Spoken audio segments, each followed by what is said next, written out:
By the right seam cutting, with the right tools, seam cutting tools from Nora, is it possible to make a joint that we not have to seal because there is no plasticizer and no shrink in the material. I show you now how we do that. We have two sheets. We lay them in the arrow the same direction. When we have the sheets, we do a 3 cm overlap because from the fabric is the sides never straight.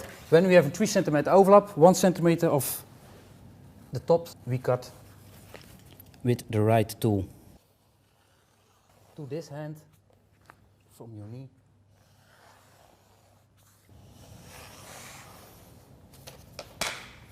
You see now the first one is totally come off.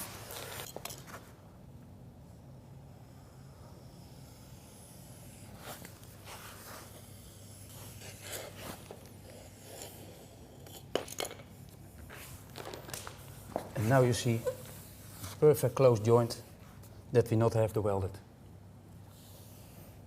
And that's the way that I chose for Nora.